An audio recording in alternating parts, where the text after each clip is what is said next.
Our aim is not to disenfranchise. We are simply verifying one's citizenship, age, and you are not disqualified on any grounds prescribed by law.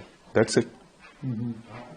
And for verification, a very simple method has been adopted, 2002 SIR, which we are assuming that those who are there are citizens.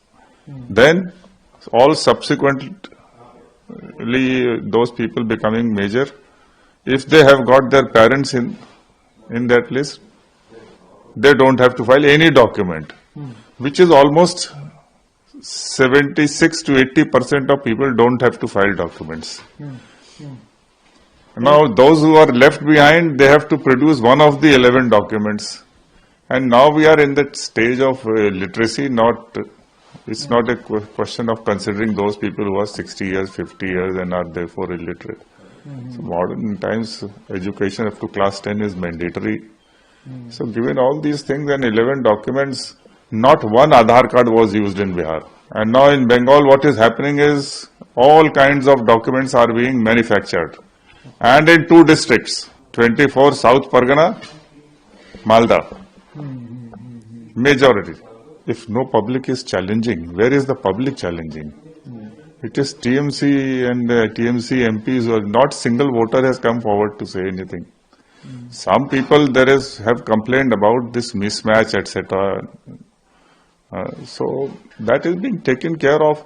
Now tell me one thing, supposing there is a mismatch in the name, should we not correct it? Or should we leave it? And supposing that person is stopped at the time of polling, in the polling booth, and after 5 o'clock he has no remedy, no appeal, he's gone. So why not correct it now? It is somebody is assuming that if we have issued 1 crore notice, so we are going to definitely delete them.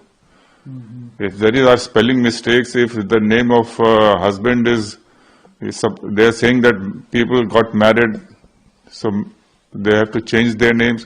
So should it not be recorded that instead of Pandey now I have become Devedi, so it should be entered as Devedi?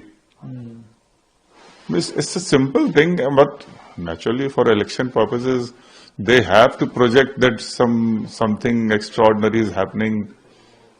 And it's a cooperative exercise. State government employees are doing it. Every employee knows that after 2 months they will go back to work in the state.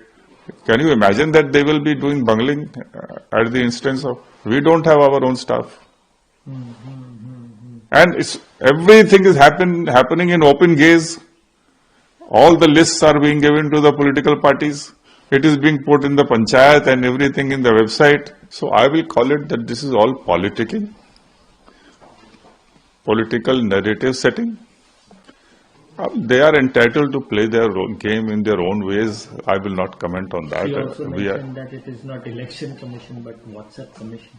So you tell me, is Supreme Court not admitting petitions digitally in the court? Are lawyers not arguing digitally in the court? Is there a single complaint that by WhatsApp any direction has been issued which is contrary to the SIR? So if somebody in the field has some kind of a problem, if he calls the Chief Electoral Officer of West Bengal and he responses, that's the quick method. We have a tight time schedule. Elections must take place before 9th May. So if there is video conferencing and this, what objection can be taken to this WhatsApp commission?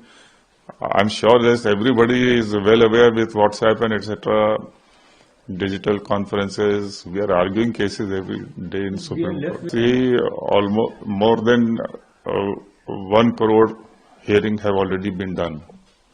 We have still time to complete the hearings. 14th is the date for publishing the electoral roll. Election is in May. Assembly is to be constituted in May. So even if it starts in April or the last week of March, elections can be done. So we have still a buffer period. Supposing in the worst case scenario, some thousands are still left.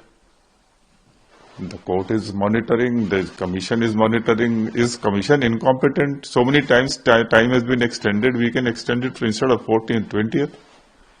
What is the grade? I mean, I don't understand this. Time is short, time is short. If it is short, we will extend it.